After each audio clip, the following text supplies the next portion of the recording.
Hello there, chummers, and welcome back to the Hard Knocks Sorority Podcast, a Shadowrun 4th edition actual play podcast. In episode 23, the team goes back to Samovar and meets with Prokop. Cecile plays the Karen card, and there are some side deals made. Some shopping is done, and Deandra appears to threaten a knight-errant officer who is her friend. As always, featuring Veronica as Cecile, Beth as Grace, aka Nightingale, Kat as Deandra, and Val as Ollie, aka Boxer.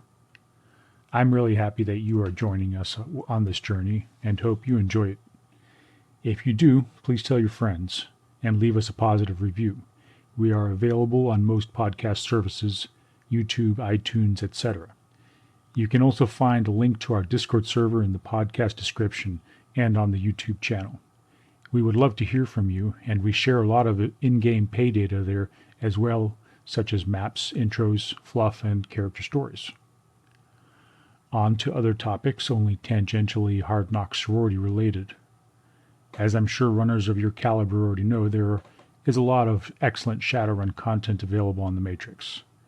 Podcasts that inspired me to start this show, podcasts that reminded me of my love of Shadowrun, and podcasts that I find aspirational. I'm going to start promoting some of these shows at the beginning of this show in an effort to give back and hopefully help you discover some of the great work other content creators have and are putting out.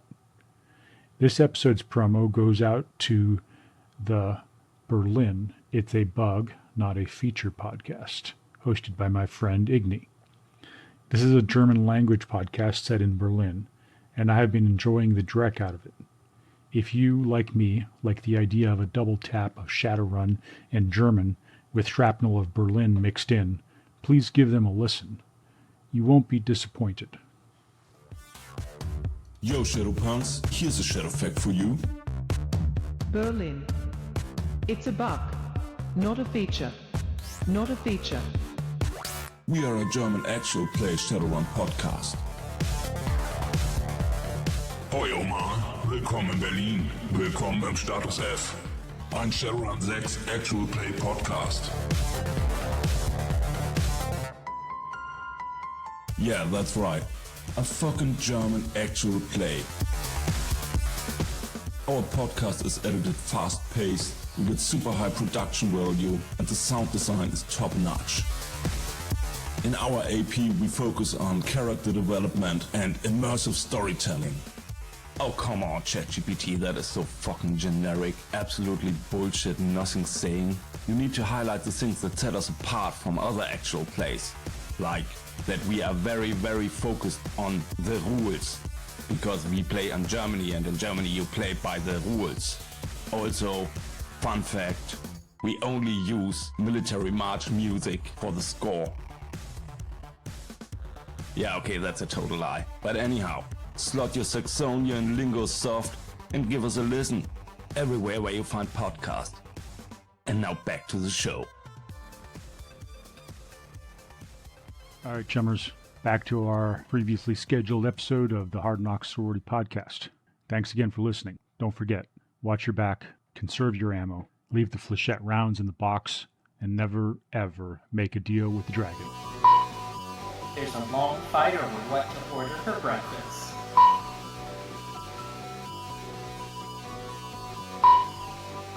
They're specifically being their cousins. They're her fangirls. How she has fangirls? I have no fucking clue.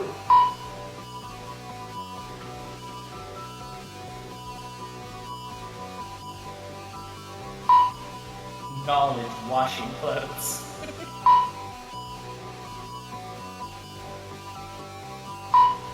Nightingale expresses her frustration and that she's not being properly respected as a savior.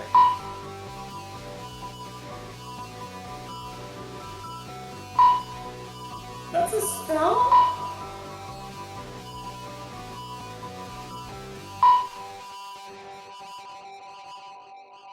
I was just reading I keep all my stuff in OneNote for the game. And I realized that when I go to read view, it will actually read my text to me.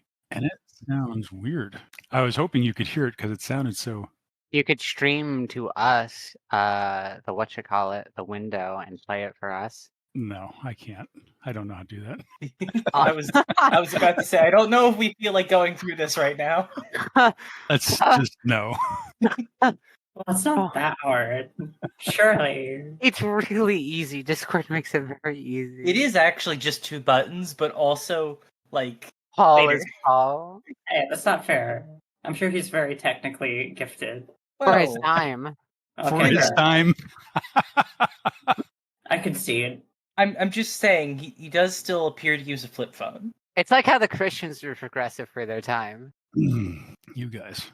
All right, so we'll get started in the way that we usually do. It's evening in the Metroplex. Again, still, always.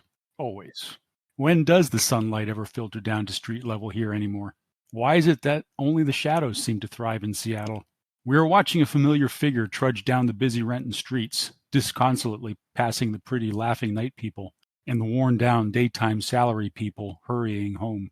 It's Mr. Johnson in his cheap Hugo Boss bitch shadowwear knockoff. His hood is pulled up over his head and down around his face, and his big AR goggles are glowing faintly. We see what he sees, overlaid over the in real life street life he is pushing his way through. We're gonna be fucked for being mean to him. Paul, there was a technical difficulty you cut out whenever you mentioned you said in real life. Yep. It wasn't actually a technical difficulty. Well, it was sort of a technical difficulty on my end. I didn't know how to, while I was in this view, to scroll down. So yes, there was a technical difficulty. I mean, it counts. We see what he sees, overlaid over the in real street life he is pushing his way through. A young woman, her blonde hair pulled back in a perfect ponytail and her skin glowing with youthful vigor, is sitting in what appears to be a well-lit and furnished common area of an apartment building. The walls are adorned with knight-errant recruitment posters. Her crystal blue eyes are cold and indifferent as she stares into the camera. Oh no. I am. Look, Mr. DeVries, I don't know how you got the idea that there was anything between us but a professional relationship. You were my supervisor and I was an intern. Once that internship ended, our professional relationship did too. I want to make this as clear as possible, Mr. DeVries. We have no relationship, and I don't want any relationship of any kind. Please make no further attempts to contact me or otherwise insinuate yourself into my life. The video ends. On the street, Mr. Johnson stops. His hands are clenched into fists at his sides. Surprised by the sudden obstruction in the flow of pedestrians, a group of young-looking elves in fashionable nightwear run into him, shouldering him aside. He stumbles awkwardly as the elves gracefully recover, laughing and apologizing insincerely.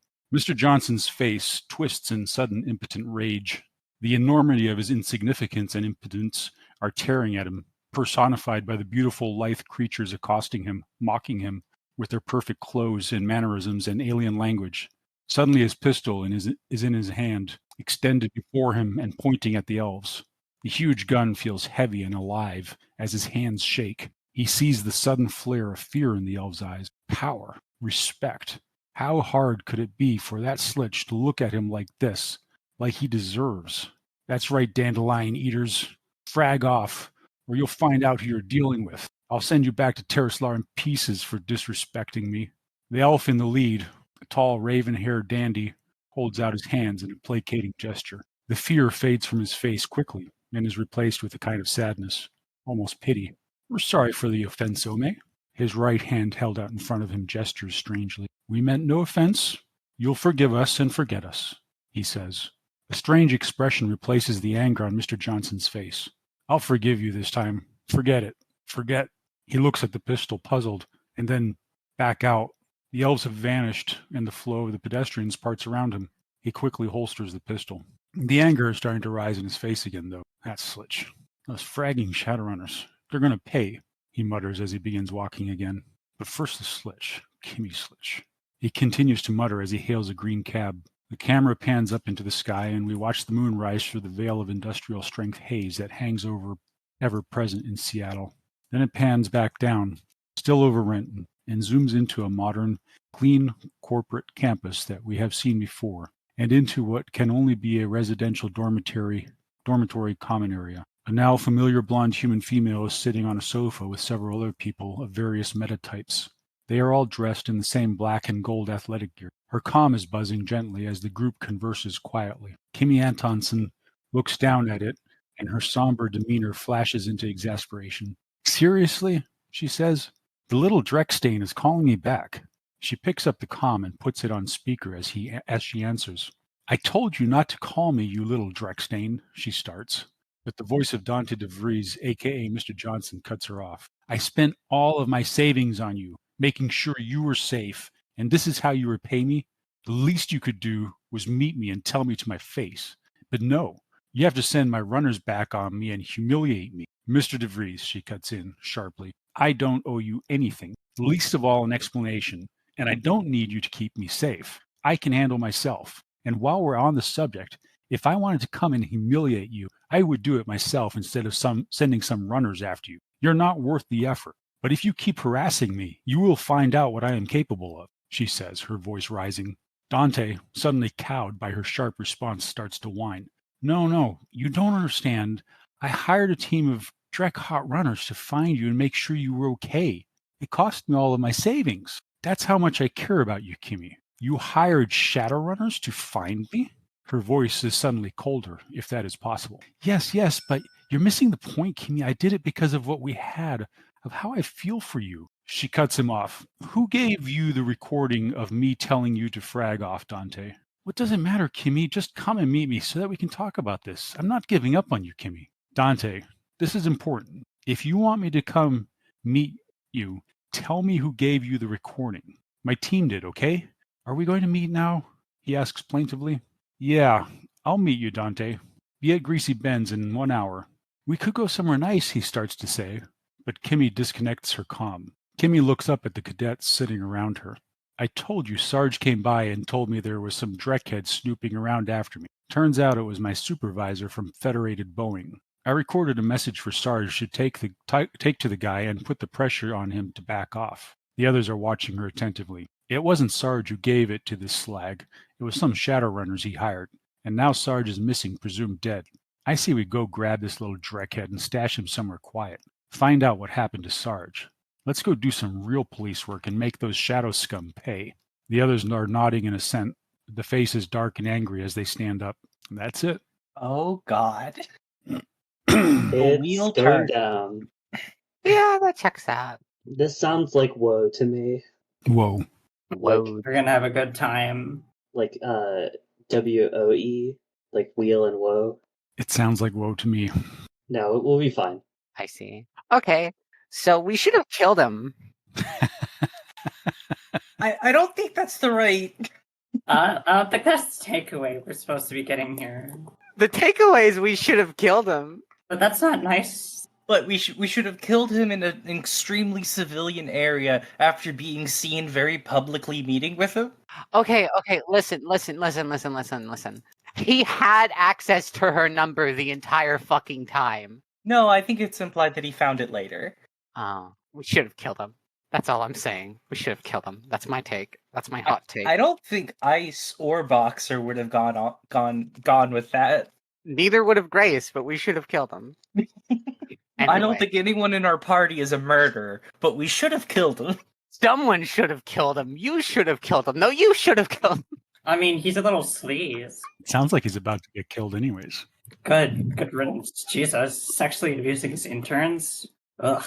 Well, he wasn't sexually abusing them, just harassing. There's What a do you difference. He was being a nice guy, which, oh my god, those are so fucking common. Yeah.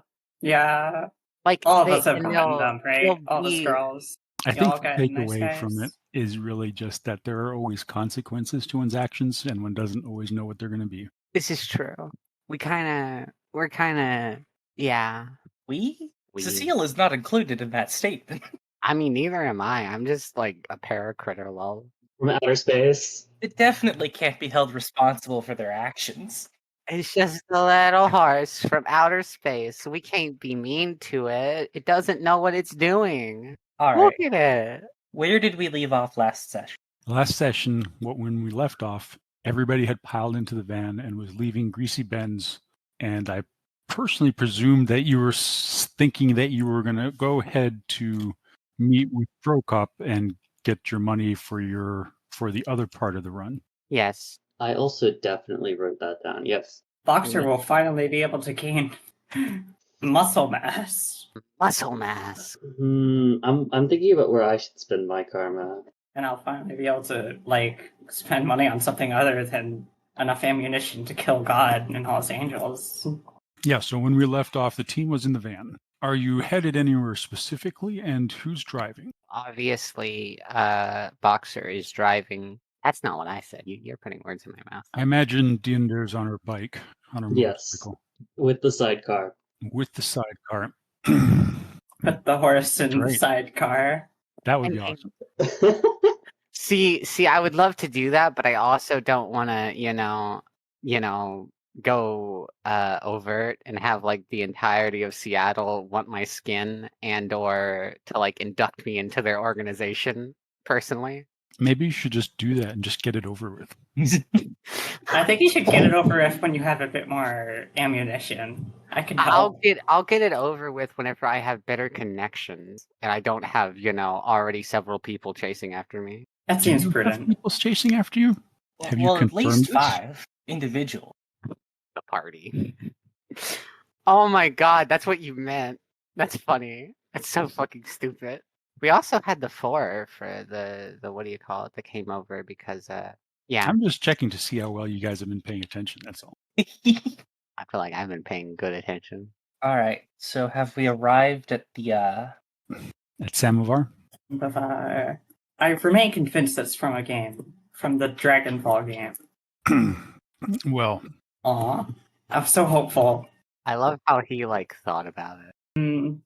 Boxer going to the back entrance. all right. 'Cause He that's is what too you know. conspicuous.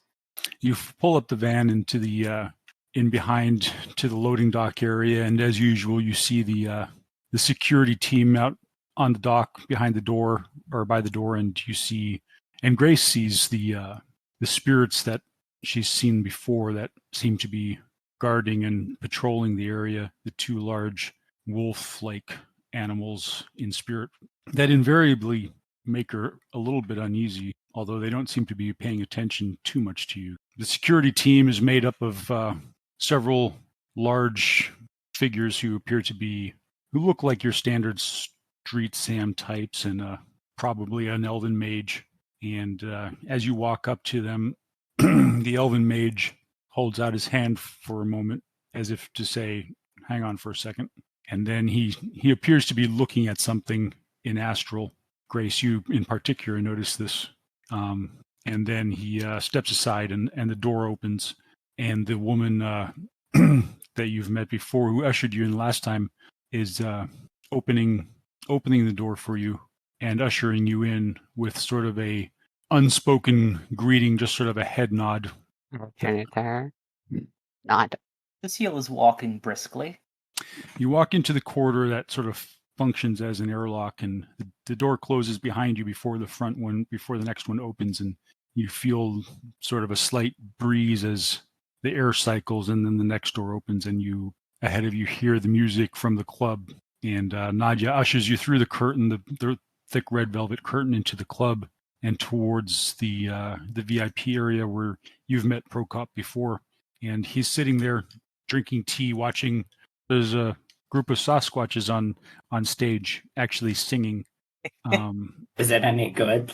Well, it depends if you like a lot of strange and odd vocal harmonies, and their ability to imitate sounds and voices is legendary. So they're all sort of harmonizing and sort of, it's not just song, it's not words that you're understanding, it's more sounds that put feelings into sound and mixed with sounds of nature. And it's like having a very heavily sampled kind of vocal song going on that doesn't really have any content that you understand. And you notice that the crowd at Samovar is quite light tonight, probably because the music is so esoteric. Cecile makes a puzzled expression at the show on display, but continues walking pretty quickly towards Prokop.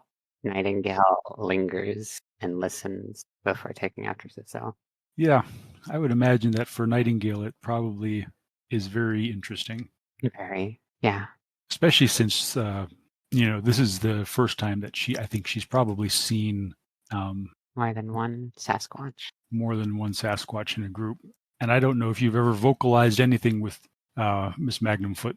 They tend to text, I imagine. Miss Magnumfoot may make like certain noises, like when she's say passing by, as a kind of like excuse me, but I don't reckon it's really. Yeah, Sasquatches aren't known for learning language, in spite of their vocal range. It's more a sense that they actually refuse to learn languages rather than that they can't. It's not even that they don't learn the languages; it's that they never take up speaking those languages, right? Mm-hmm. Right, more refuse to speak than learn. Is there a chair opposite Prokop? Yes, the those plush red velvet chaise lounges are around the table, and there's the samovar is on the table with the candles lit underneath of it, and there's a crystal plate with which look like nice pastries and some crystal cups with some gold filigree on them. And as you approach, Prokop stands up and greets you with a smile and motions you to sit down. Seal was sitting down before he did anything. Oh, he saw you coming, so he stood up in time. Mm-hmm. Which makes sense. And Grace, have you taken dog form? Well, it's relatively sparse, the path going from the back to here, right? Yes, you're not going It's through really the not a lot of crowded people. public. And their back is turned towards you. You're actually behind the main public area. Yeah, she comes through without like her spells up. She just has like the collar of her cloak turned up a bit to obscure her actual features. Prokop So- motions you to a lounge, and he asks, "Well, thank you for joining us in your true form, Miss Nightingale.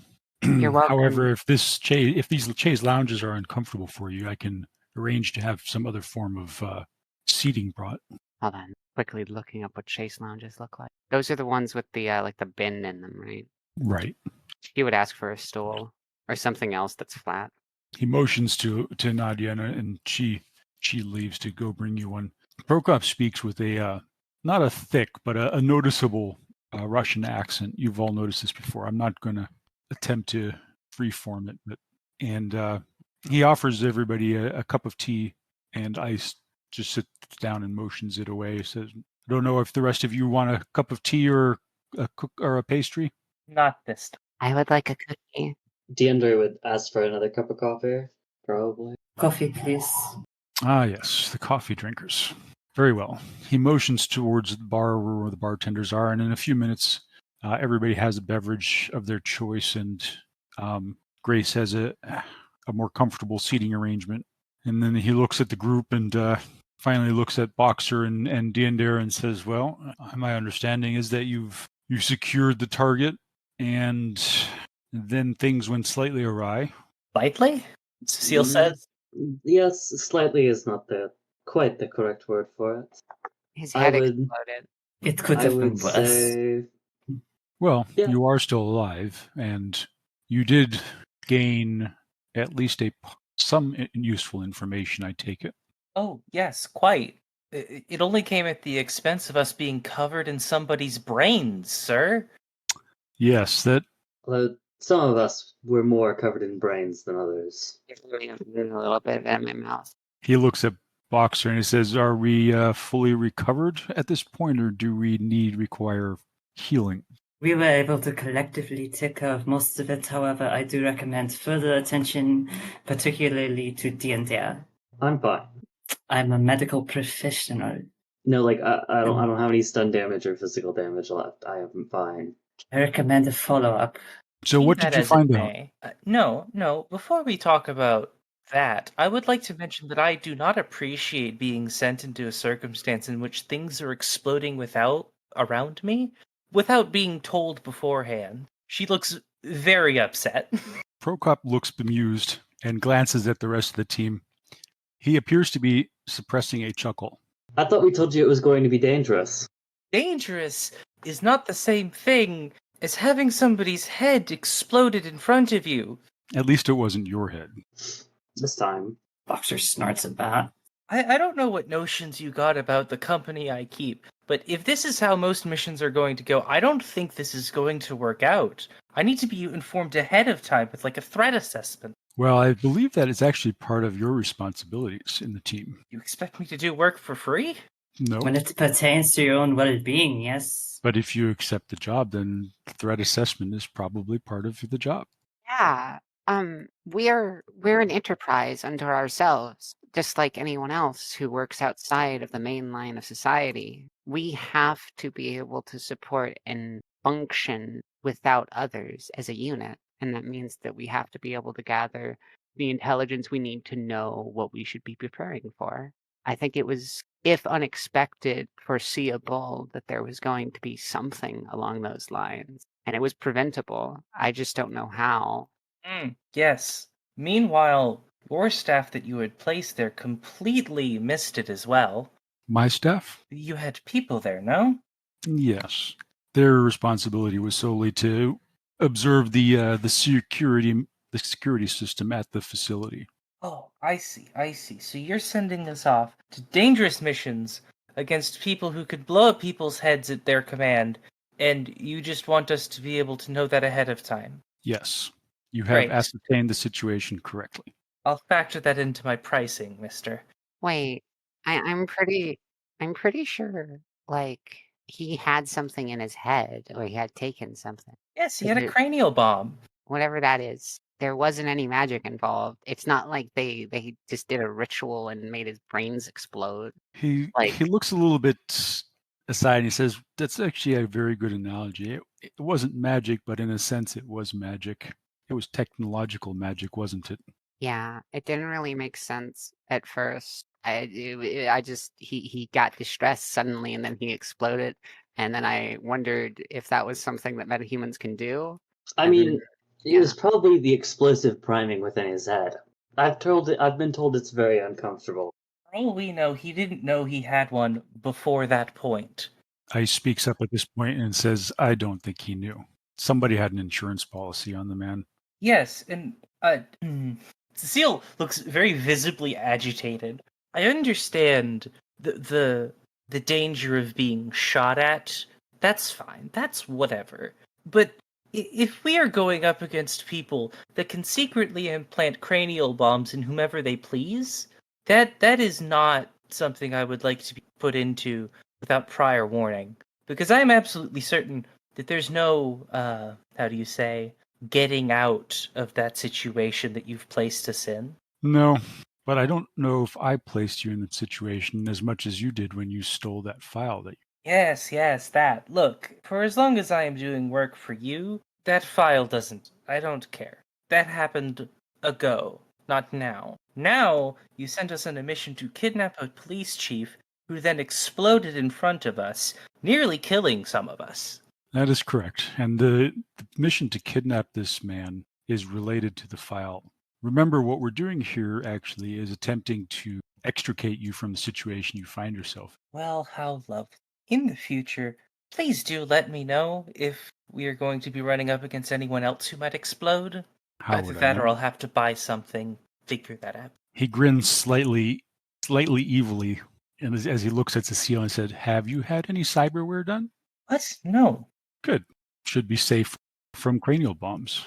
That's right. I would be able to detect it, right? You would, yes. I could look at any of you, most of you, and tell you if there's something wrong with you. Only if it was done sloppily. Some of the more recent cranial bombs and cyberware are actually very undetectable when performed quite well. In Astral, she'd probably be able to see it. Deltaware has a higher threshold for detection. Well, be that as it may, if you haven't had any cyberware implanted or haven't been in the hospital and unconscious as far as you know, you're probably safe. The idea that somebody would have put a cranial bomb in a, lowly college student researcher is somewhat preposterous. Until you rise to the rank of police sergeant, Cecile, I suggest you're probably safe. I'm not worried about me exploding. I'm worried about someone else. It is very likely that in the future you will experience similar events. Love. So now you are warned. Now we can move on. He reaches into his jacket and pulls out a handful of cred sticks. Nightingale steals one, like from his hand with her psychokinesis. Just one. He looks surprised and then amused. And she's holding it in front of herself and like rotating it around and looking at all sides of it very excitedly, like a kid on Christmas. Cecile takes hers in a huff. So as we had discussed, we were going to get this man, George Van Housen. We were going to attempt to extract information from him regarding ICE's erstwhile colleague, Rigor Mortis. Yes. We already know where he is. Good. So you've earned your payment. For now. So that leads us to the next part of the job, if you wish to accept, obviously. I don't accept anything without reading the terms first. The confirmation that Rigor Mortis is alive and his safe and successful extraction. Who is this Rigor Mortis person exactly, and why are they important? Ah, yes. So Rigor Mortis, at this point, Ice gets up and walks away. He heads to the bar. Rigor Mortis is was a friend of Ice's. Rigor Mortis was the rigger on Ice's team that was involved in the run that I set up many years ago that led up to the events that ended up with, he points to Cecile or waves his hand in Cecile's direction, that ended up with Cecile here finding an old file regarding that event.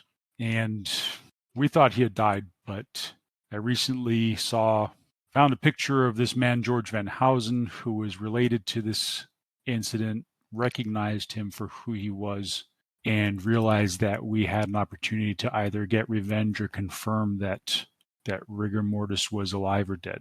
I believe, looking at the feeds from the cameras in the warehouse where George Van Housen was killed, that George Van Housen explained what had happened to you to some extent. But if you would like, I'd be happy to go over it again. Perhaps you can give us more detail than the late police chief. That would probably be good. We're going to have to go back quite a ways. He refills his tea and picks up a cookie. I would like a drink that is a little harder, please. He motions to the bar, and a tray arrives with several smaller glasses and a bottle of amber liquid on it. Nightingale would have asked for horchata whenever Boxer asks for something alcoholic. Maybe with a little bounce on her seat. I wonder if they would have horchata. It's just milk with cinnamon. Mm-hmm. All right. So you get your horchata. She gives the waiter her thanks, and then like obviously processes that they probably shouldn't see her or know that she can talk, and then just smiles at them and like promptly looks away because that they're not there anymore. Actually, let's do this then. The waitress does not visibly react to your speaking or your appearance. She's seen enough things in this club to not necessarily be surprised or startled, or if she is, she's kind of good enough at hiding it. Okay. So as you're getting your drinks and looking, you see that Ice has found a seat at the bar and is sitting there drinking and apparently ignoring whatever's going on with you guys and Prokop for whatever reason. Prokop is eating a cookie that has some sugar dusting on it, which is slowly sprinkling down the front of his shirt. And every now and then he distractedly sort of wipes it away, which just makes it a little bit worse. And he's drinking tea. Who is this? Prokop. Oh my god. I thought I was imagining him in a suit. What is he wearing right now? Pretty much wearing what I showed you last time. Let's see. Sprinkly cookies. Black suit, and he's like giving sugar all over his suit. And he's eating sprinkly cookies. Ah. Oh my god. And you're that rich, you don't care. Yeah, that's fair. Yes, his cigarette with the in a business meeting though. It's not like we can do anything about it. He's probably not seeing it as a business meeting at this point. Cecile is judging him a little bit for his lack of decorum, but the rest of you probably don't care. Miguel is just surprised. She's like, "Wait, they do that?" And he's got his cigarette, which has a very strong but not necessarily unpleasant smell to it. So he starts to understand the situation fully, and he looks at Cecile And if you haven't taken the time yet to read the file that you have, this will outline some of this, but it's not. In any case, we have to go back about 25 years at a time when a company that we now know as Evo was still called Yamatetsu. Yamatetsu was very, how should I say, a very Japanese corporation, with all of the trappings that one can imagine, the anti-metahuman policies and similar. Yamatetsu was led by a man named Hideo Yoshida. No, sorry, he corrects himself. Yamatetsu was not led by Hideo Yoshida at the time. Hideo Yoshida has led Yamatetsu, but at the time that this happened, he was not lead Tetsu.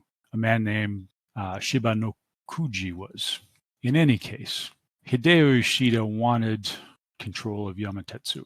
And Hideo Yoshida is also a very pro-Japanese anti-metahuman agitator. Yoshida's cabal of insiders attempting to take over Yamatetsu tried to murder Tadamako, and they did it by framing his nurse for his murder. He looks a little bit amused.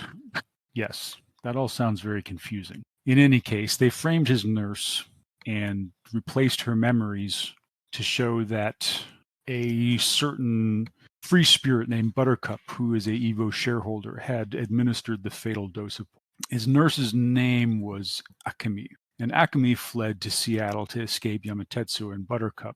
A woman named Mary Luce hid her here. Mary Luce is the head of Evo North America. She's Evo North America's CEO.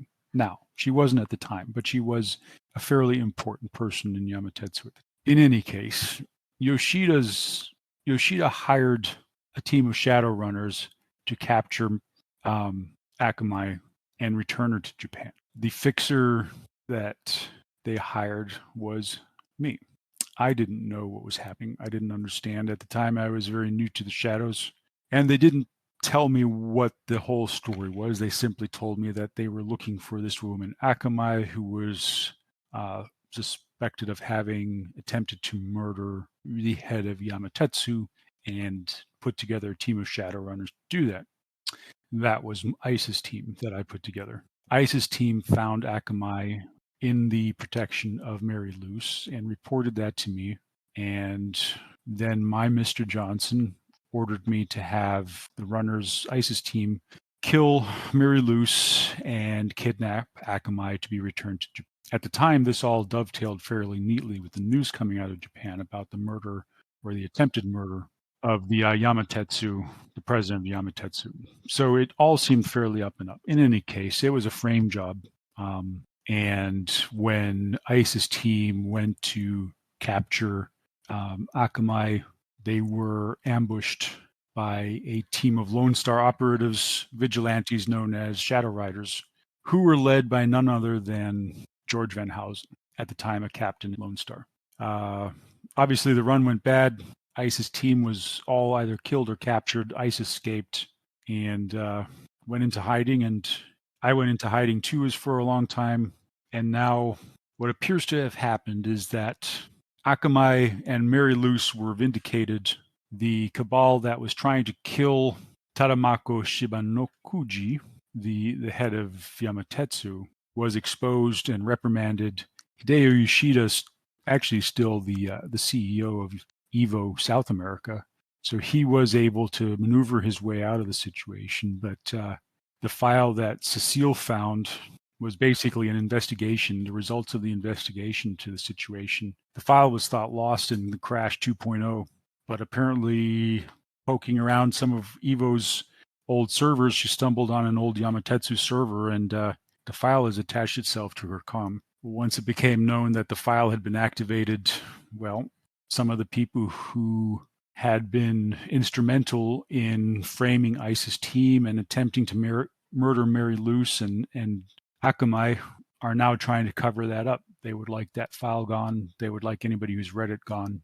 And so when I found out that, I saw, and I knew that George Van Housen was alive again, I saw a means to an end to basically kill two birds with one stone. We can clear Cecile's name. I can find out what happened to Rigor Mortis and end our friend Ice's guilt that he's felt for all these years of leaving his team behind. So, and as a side fringe benefit, I get to meet all of you and set up a new team. Wait, And everyone wins. Except may for have George missed Van Housen, who lost. I may have missed this somewhere in what you were saying. What do we do about Evo being, wanting at least one of us dead? I don't think it's Evo that wants Cecile dead. I think it's the people who originally hired me to capture Akamai and who tried to frame ICE's team for the attempted murder of Mary Luz. And those are people associated with Buttercup. They are associated with a man who goes by the name of Hideo Yoshida. Okay, Hideo Yoshida. And Hideo Yoshida is the head of Evo South America. Interestingly enough, considering his anti-metahuman past, he recently emerged. I don't know if that's the right word, but he is thought to be potentially he looks a little bit puzzled. He underwent surge, and they think I think the term I've heard is obsidian, although I'm not Seal smiles entirely cruelly. sure. What? Oh, I've read about those things. That's quite a cruel fate for him. Yes, considering the fact that he was virulently anti-metahuman. Quite a rare affliction indeed. So he looks at you, he looks at Cecilia, he says, but I think that all of this offers a potential out for you if we look at that file, find out who potentially set up this run, because I don't know the actual name of the fixer who set me and ICE up. But if it's in that file, we can find it, and we can either, in my opinion, one of the ways we can get you out from underneath of this, Cecile, is we give that file either to Mary Luz or Hideo Yoshida. With Mary Luz probably being the safest bet. Indeed.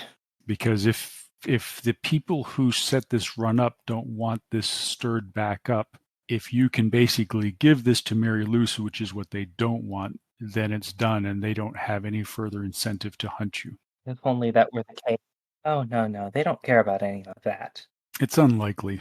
Once the information has been given to the person that they don't want to have it, there's no further profit in. Do we even know if this Mary Luz is still operating? Mary Luz is the CEO of Evo North America. If you get her gratitude, then you will have a powerful benefactor potentially. Nominally, anyway, correct? Nominally, but also one who sits at the same level on the Evo board as Hideo Yoshida. If you give it to Hideo Yoshida, there is still some incentive to come after you because he can't be sure that you haven't read it or have a copy of it. That's true.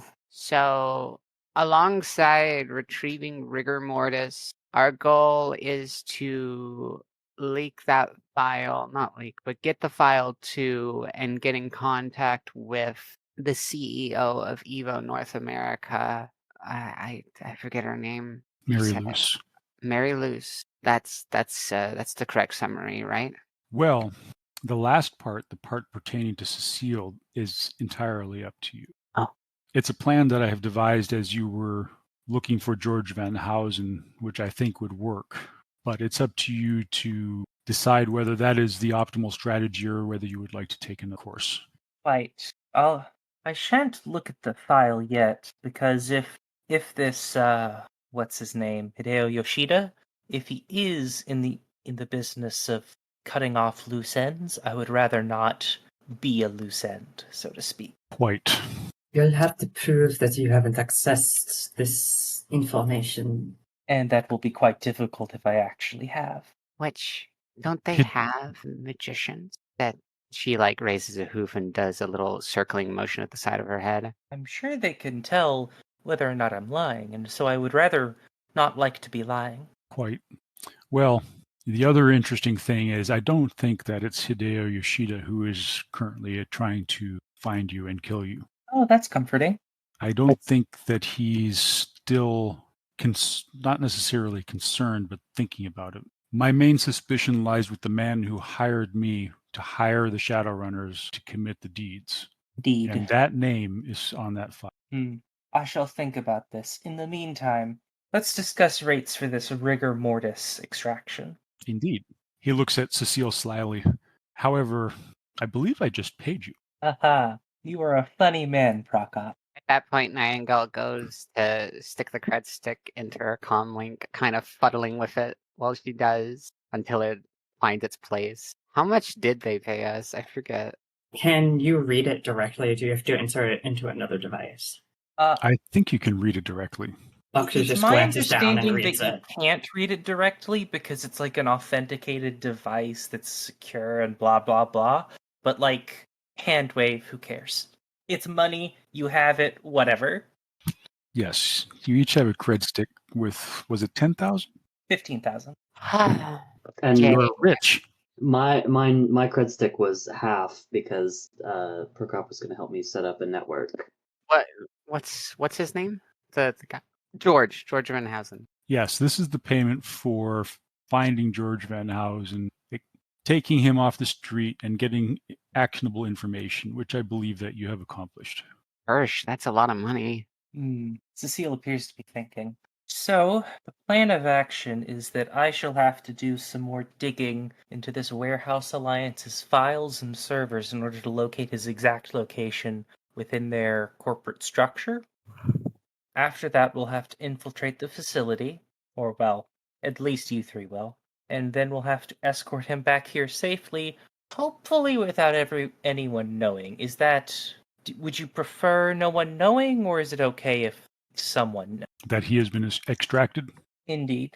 I don't know if it matters, to be honest. If he's alive and he is indeed being held by this company called Warehouse Alliance, then we would like to rescue him. Presumably.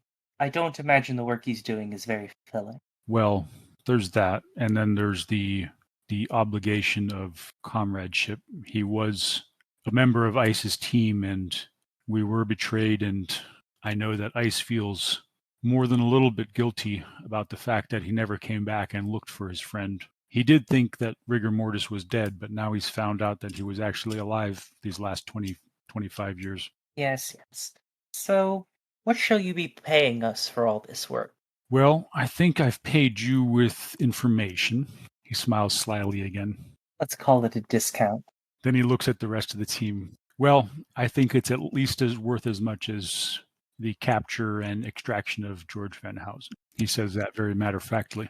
When I served, we got hazard pay. This is a hazardous mission, more so than the last. And even then, she lets her thoughts trail off, the end clearer.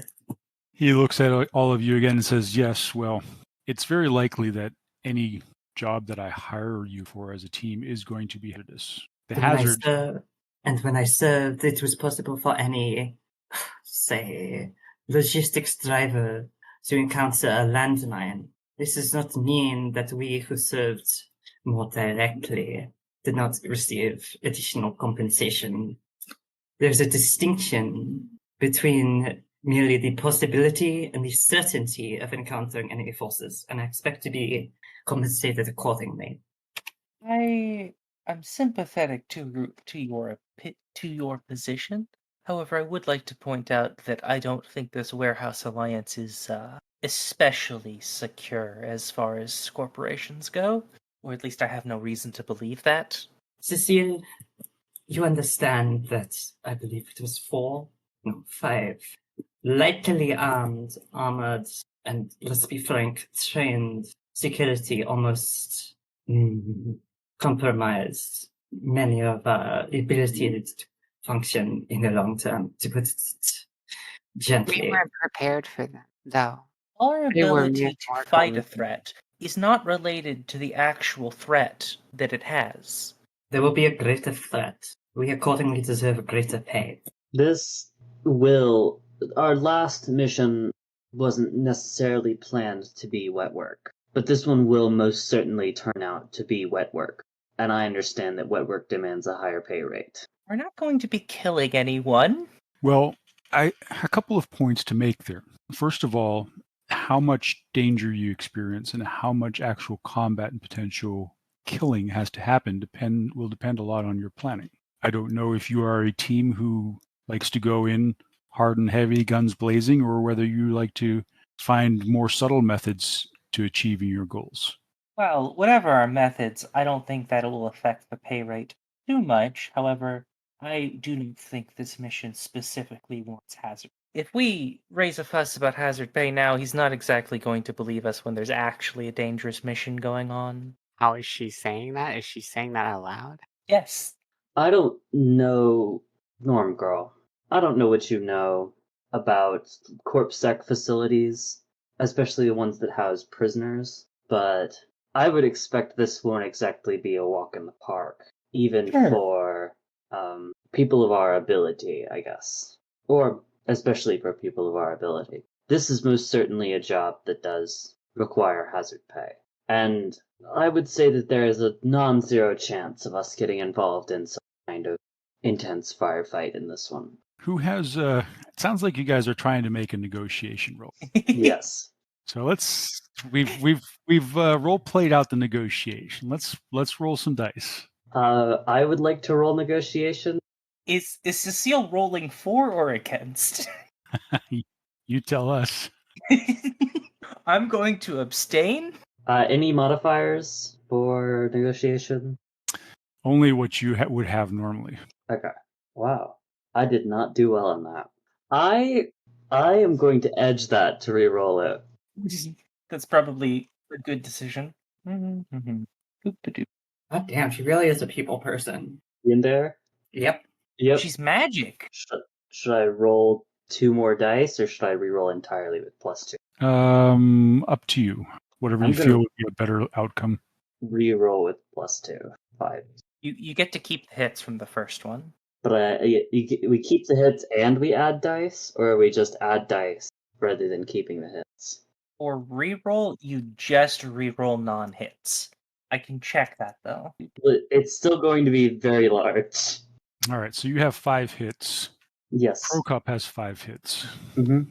So Prokop says, "Well, I think you're underestimating how not lucky, good planning and skill on your part helped, but how dangerous George Van Housen actually was, or could have been if he hadn't been so arrogant and you hadn't planned so carefully. I paid you 15,000 for his capture and interrogation because I understood the threat that he actually posed.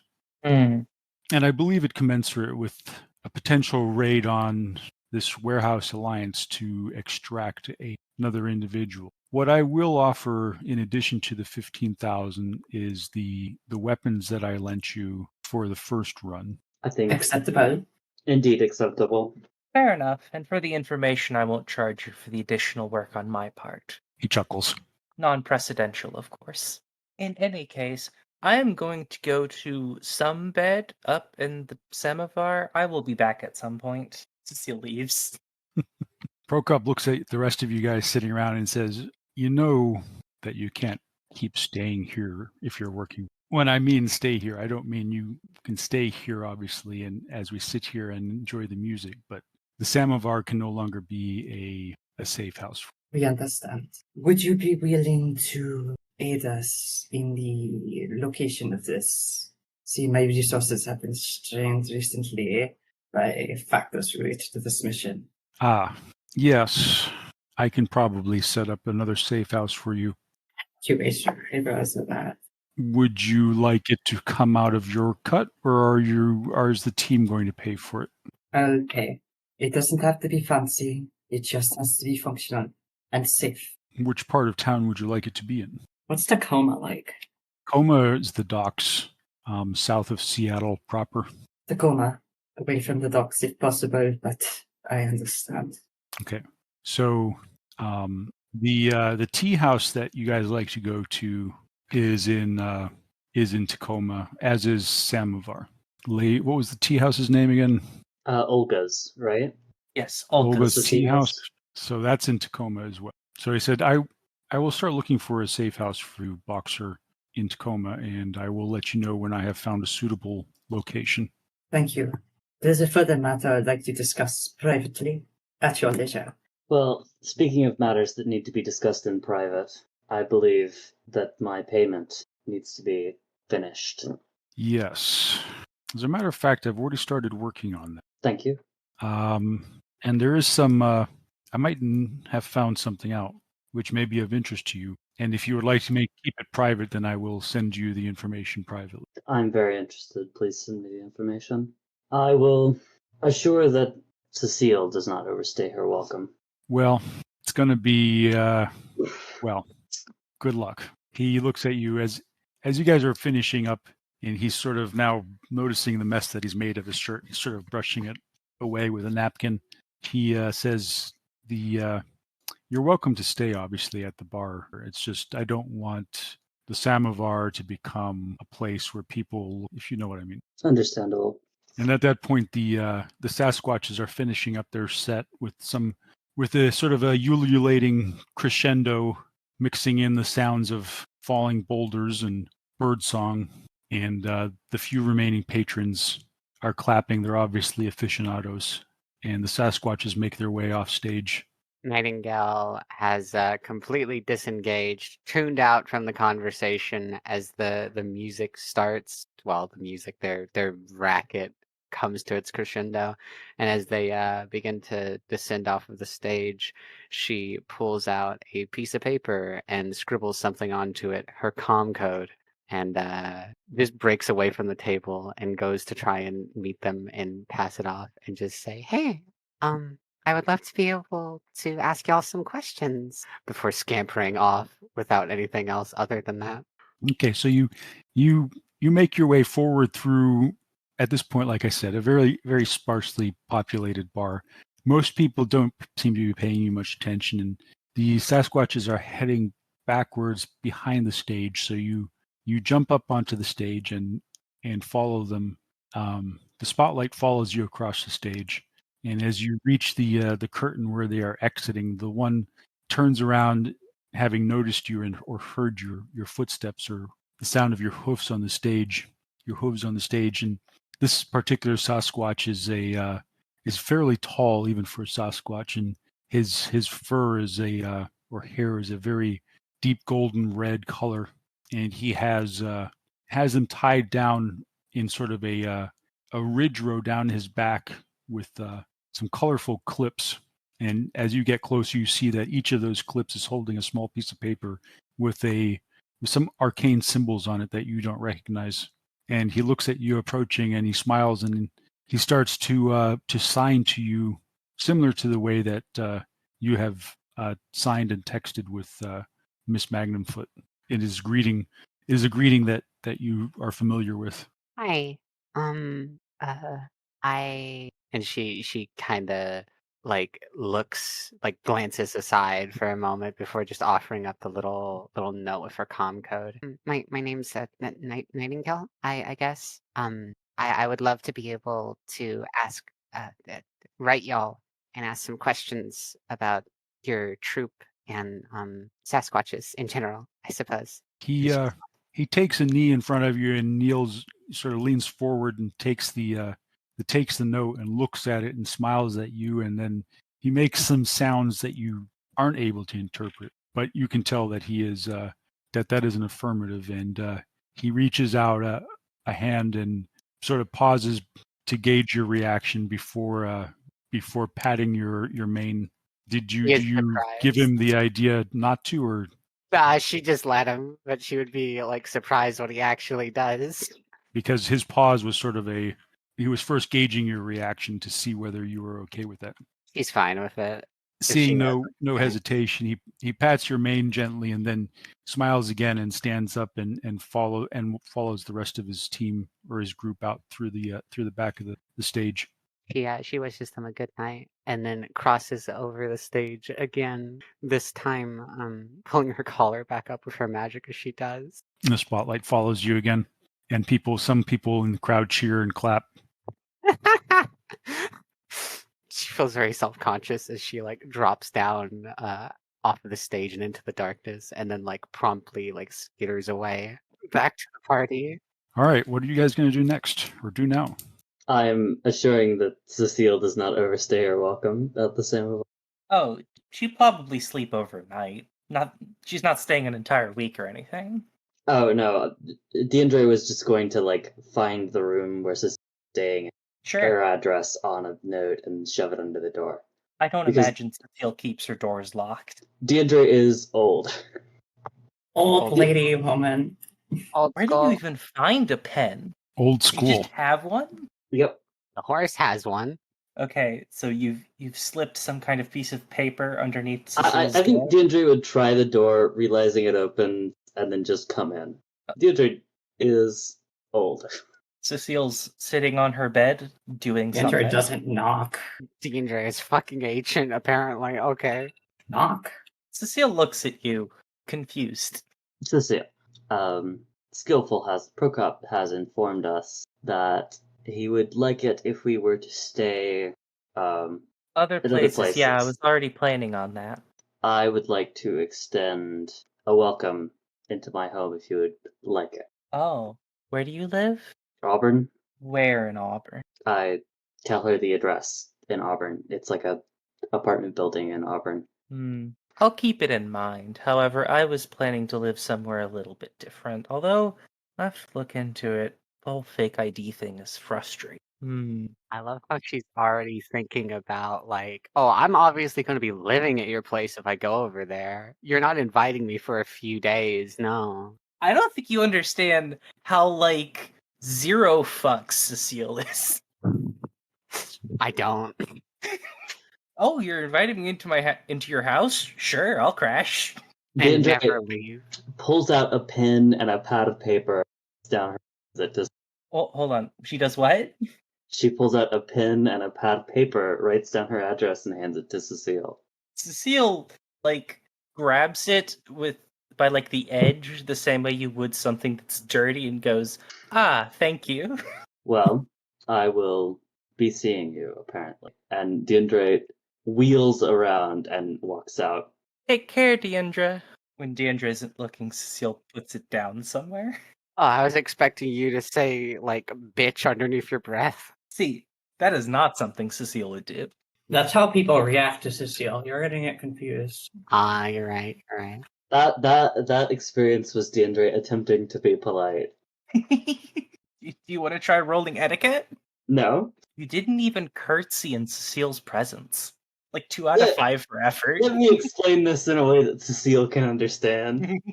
DeAndre is technically a ranked noble in Karasir. She would not bow to anyone that isn't. Cecile isn't that self-absorbed. At least not yet, anyway. Oh, yeah. You know, once she gets tenure, oof. God. Wait, Then does Nobody does the horse know that DeAndre is actual nobility? Probably not. Huh. It's not like Deandra's the sort of person to flaunt it. DeAndre is a knight, technically, a demoiselle. So, like, she's not a peasant, is the, like, distinction, I guess. Oh no, Cecile likes you. She's not a commoner. Peasantry is a class, whereas nobility are titles, at least in the modern day. Don't misunderstand me. Cecile does like Deandra. It's just, how do I put this? She likes you more than other people, but that's not very much. Yikes. Yikes. Other than that, I think DeAndre would just probably go home and make sure her apartment isn't a mess. All right, so Cecile's sleeping at Samovar. Dinder went home to her apartment, and so that leaves Boxer and Grace. For a minute there, I was a little bit worried. Then I remembered that I was like, wait a minute, is that the whole team? And then I was like, oh yeah, Ice is still at the bar. Grace has expressed interest in equipment, right? I remember that. Or am I confusing myself? Equipment and yeah, she did. In that case, Box is going to approach her. Well, there's still some business. Well, I suppose they could conduct that over comm. Nightingale would come back At his to the leisure, table, eventually. Fairly shortly, actually. What was that? What would Ice with Ice? Prokops. She told Prokops to approach her about her other requirement at his leisure. So Is that something you're doing tonight? Well, at his leisure, she left it to him for him to approach with the understanding that it is a condition she needs met. Yeah, so he probably, as you guys are sitting there waiting or finishing your drinks or your coffee, and Deander's gone off to find or speak to Cecile, and Grace went up on stage to talk to the Sasquatches. He probably looked over at you and said, "Well, it looks like we have a few minutes if you'd like to discuss your private matter." Indeed. I have come across recently an unexpected operating cost, not in the conventional currencies, but rather one to be paid in more mortal matters, more mortal ways.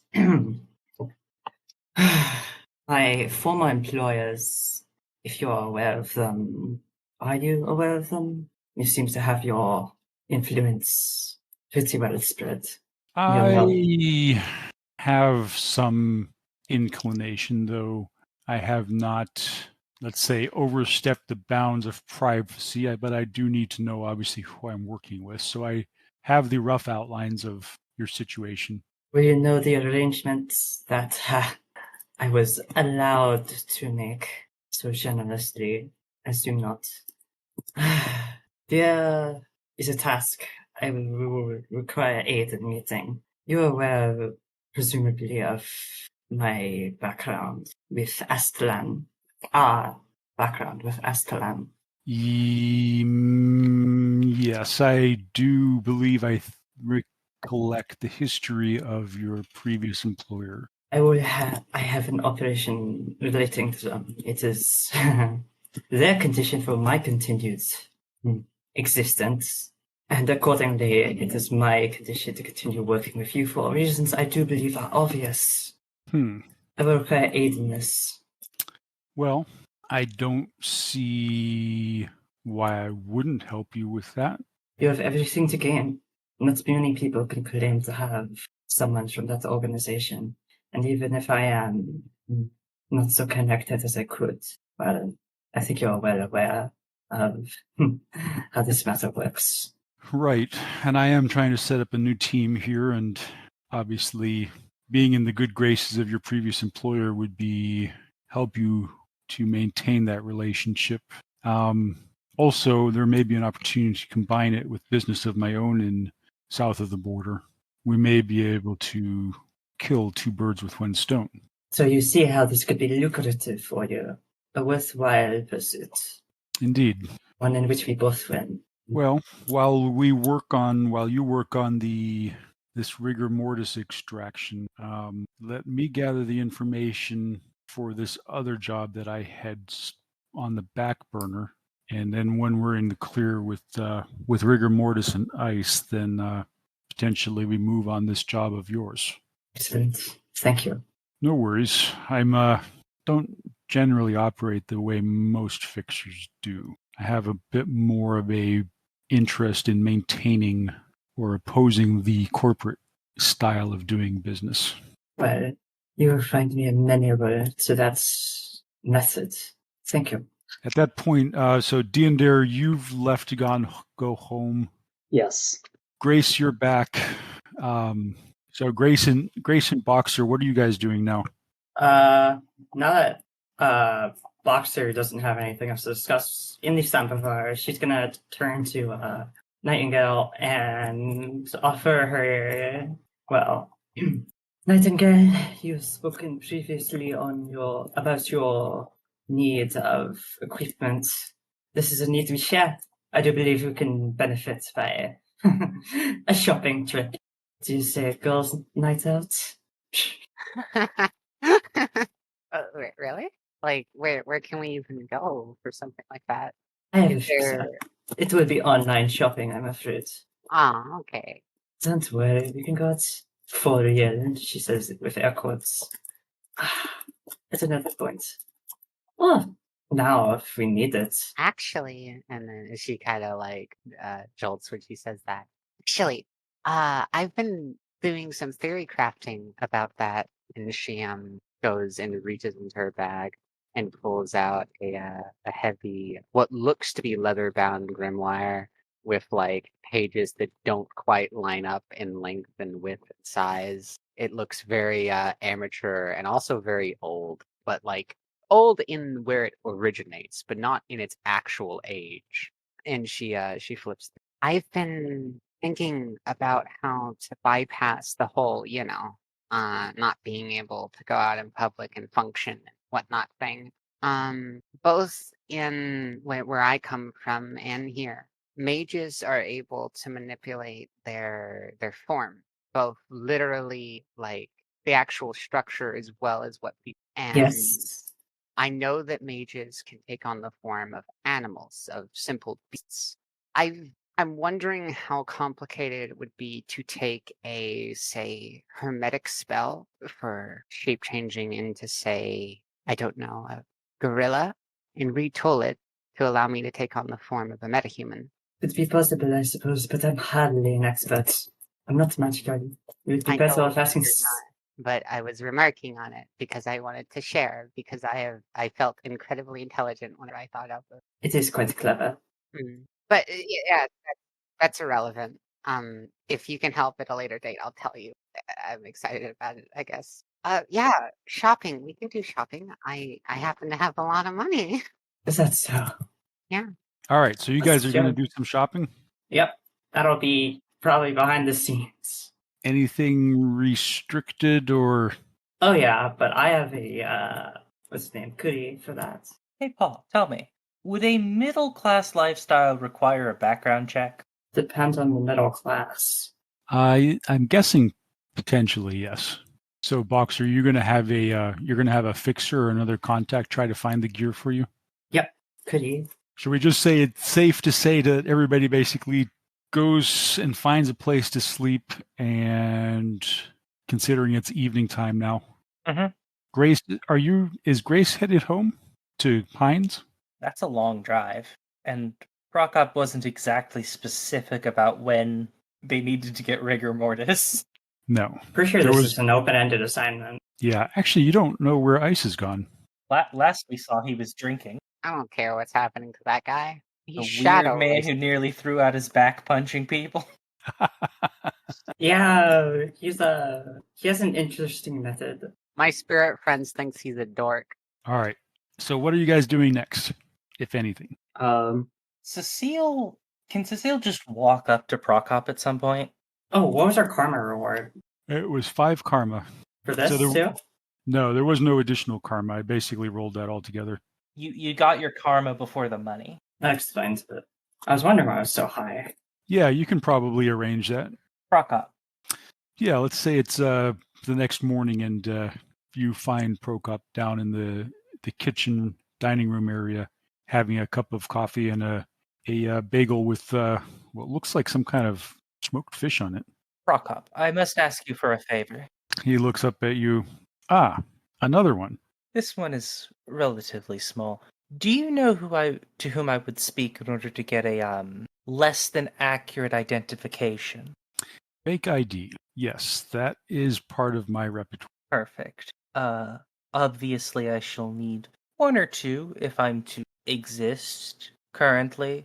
I shall pay for them myself. Do not worry. Right. Well, how effective would you like these to be? As effective as possible.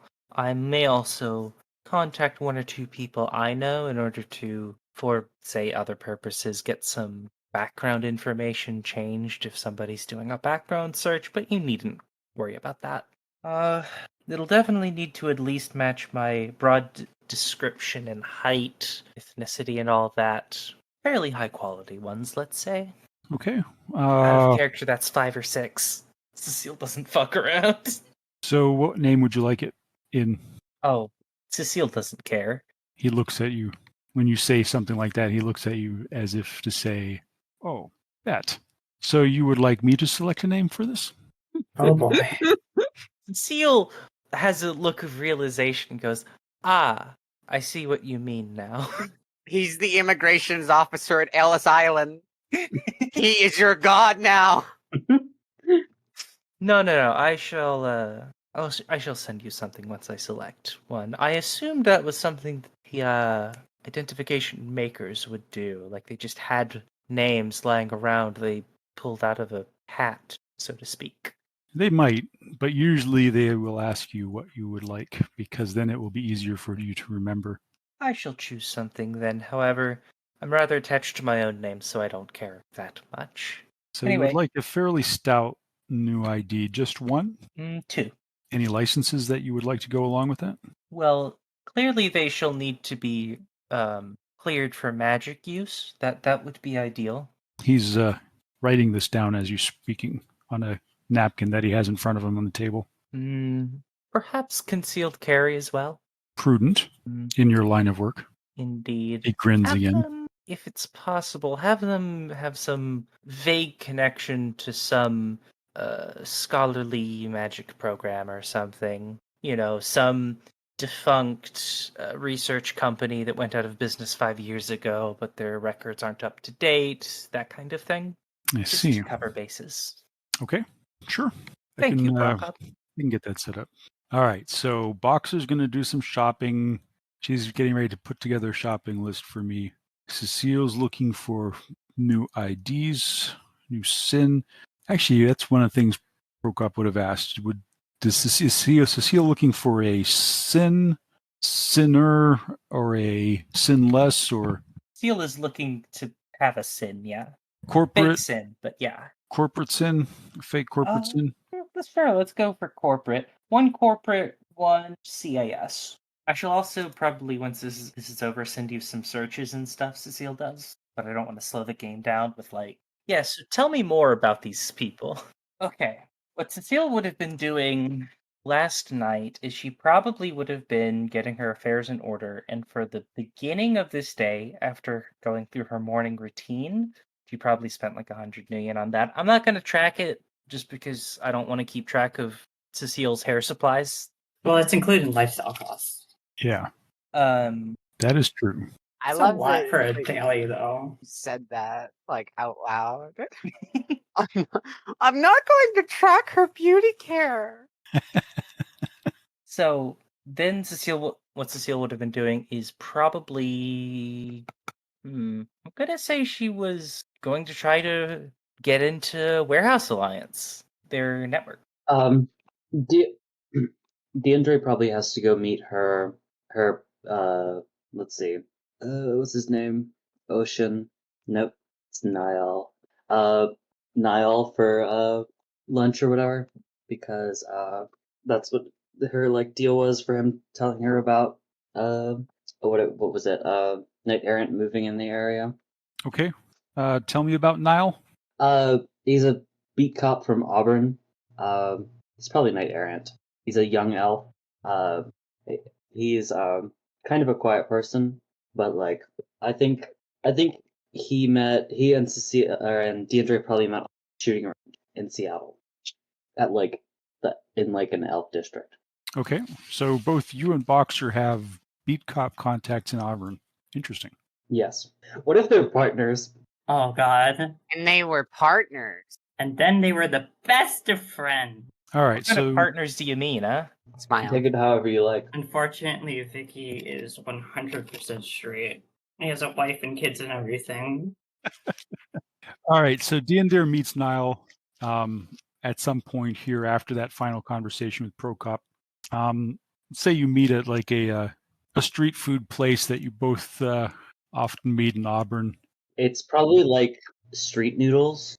Yeah, you guys meet at a noodle place. It's not actually a place. It's sort of it's not a food truck, but it's more like a cart that the old lady tends to wheel around the neighborhood, and she knows where all the spots are where the local businesses let out for lunch, and she tends to be there at the right time, and she does a pretty good business. So you guys sort of disappear into the crowd. You aren't as noticeable there. That's why you usually meet there, and the food is good. And so you guys have got your bowl of noodles, and you're back by the where the Knight Errant cruiser is parked, and the bike's parked next to it, and you're both sort of leaned up against the hood of the cruiser talking. So what are you talking to Niall about? I think I'm probably warning Niall I'm trying to keep him from getting involved in like whatever anti-Shadowrunner beat cop alliance our boy what's his face had made. Sorry, You mean George Van Housen? George Van Housen's whatever, like, Oh, the Shadow Riders? yeah. If the Shadow Riders had come back, trying to just like keep him out of that, I guess. He looks at you when you bring up the Shadow Riders. He sort of looks at you and gives you a funny look. Says, Shadow Riders were Shadow Riders was a Lone Star thing. Bunch of vigilantes who sort of went off reservation and started doing street justice. Well, I would say that vigilantism is abnormal for Corpsec, but I would be wrong. It's one of the reasons Silverhand tried to get him out of Carcere. At least, that's what he said. You know how that went, right? So you think there's something going on now with Knight Errant? Something Maybe. similar? You know what I've been doing, right? I've been trying to find my brother.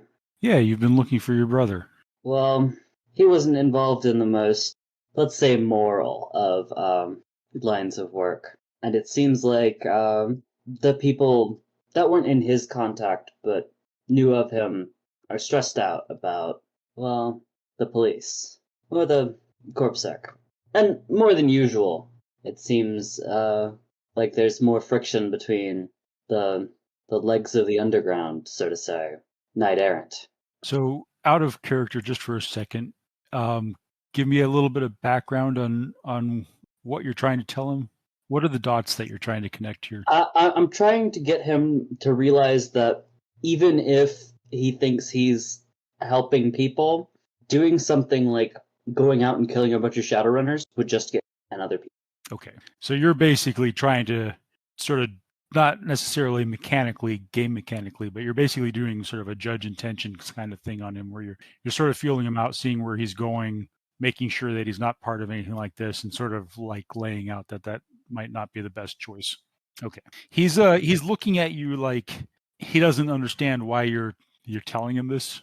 Not necessarily offended, but at the same time he's sort of surprised that you would actually bring this up to him, and also looking at you wondering maybe what you've gotten yourself into. He says, well, I'll take that under advisement, but it's sort of an odd thing to be saying to me, especially coming from you, Dindir. Well, I know I'm probably not the best person to hear this directly from, but it seems a waste if you were to end up in a ditch somewhere. That's what I think, at least. I don't intend to. And I'm not trying to threaten you. I'm just blunt, I guess. I'm having a hard time recently. If you were to hear of any such activities going on, I would hope that you would feel comfortable coming to me with them and letting me take care of them within the underneath of the umbrella of Knight Errant, so that I am actually loyal to Knight Errant. So if there is something untoward going on within Knight Errant, I appreciate the opportunity to clean it up internally rather than having it leaked to the media and being used against us. I'll do my best, but I don't have the best appraisal of Knight Errant's morality, so to say.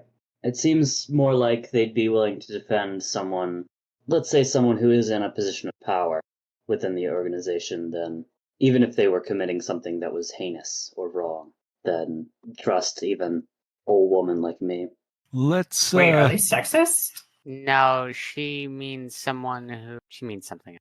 Make an etiquette roll with your security, adding your security skill. Your what was it you had?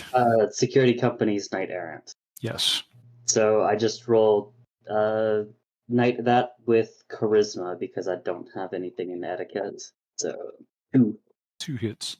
Yeah, you think that you've got your point across decently, although you think you may have come pretty close to not offending him, but sort of, maybe hurting his pride a little bit. He is, after all, a corporate employee and a corporate. Even though Knight Errant is the police, they are still a corporation, so he's still got that internal loyalty, which probably is a little bit stronger than his loyalty to you, but he wasn't necessarily open to hearing bad things about Knight Errant, but He took the opportunity as such when you said that if you had found anything out, he would like the information. I still do think they treat you better down in Karasir. The pay's gotta be better down there. At least for someone with your talents. Well, that's the thing, Dinder. This is where people actually need me, though. There's a difference between the people that need you and the people that both want and need you. Fair enough. And I mean, you probably don't want to hear it from me again. I was here, or at least I was in Seattle in the early days. I don't know if anyone's, well, someone's obviously told you, but during Goblinization, they locked up everyone who had anything to do with even a goblinized person. Yeah, well, I remember the history there. I remember the history, but bad shit happened. Bad dreck happened to just about everybody in those days. Yeah, well, I'll be honest, some of the sort of the elven chauvinism that's going on right now sort of gets stuck a little sideways in my craw. I can understand that. This neighborhood here in Auburn, this is just working class folk. Usually there's no friction between elves, humans, dwarves, trolls, orcs. Everybody's just, putting one foot in front of the other, making that paycheck. Anyways, he finishes up his noodles. That was an interesting talk. Let's make sure we keep it up. We should. And how about you pick the place next time? I know you don't necessarily like a Madame's noodles, but they're a simple joy, I think. No, I like them fair enough, and I also like the fact that it's a pretty anonymous place to meet. So, but sure, maybe next time we go find another place. Yeah, that'd be nice. You take care of yourself, Dinder. If I hear anything about your brother, I'll let you know. And if you hear anything about that other thing, you let me know. I will. He sort of tips his hat as he gets into the cruiser, and I think Dinder does actually bow to Niall. Yeah, that's probably when he sort of does the same and sort of tips his hat to you. And he gets in his cruiser and sort of rolls out of there, blipping the lights briefly to clear a path. Because cops, no matter what, are going to use their power. Yep. I think Dinder just kind of sits on her bike and waits for Madame to move her stand away. Or that's probably like an hour to when she moves to get to another spot for the lunch break, I guess. And she just sits there and watches the people move by. So we have to do. I say have to. Obviously, we don't have to, but I think probably the next logical thing that's going to happen for the team is some Matrix work with Cecile. Sorry, guys. Am I not allowed to enjoy listening to Cecile go through the Matrix?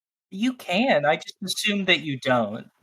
It won't be 2 hours. No, it won't be 2 hours. Cecile isn't a good enough hacker.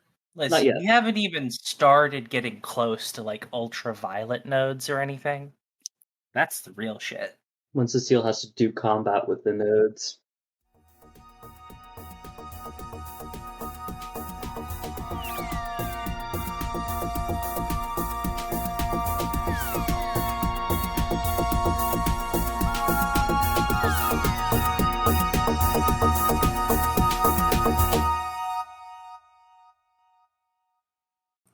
The Topps Company, Inc. has sole ownership of the names, logo, artwork, marks, photographs, sounds, audio, video, and/or any proprietary material used in connection with the game Shadowrun. The Topps Company, Inc. has granted permission to the Hard Knocks Sorority podcast to use such names, logos, artwork, marks, and/or any proprietary materials for promotional and informational purposes on its website, but does not endorse and is not affiliated with the Hard Knocks Sorority podcast in any official capacity whatsoever.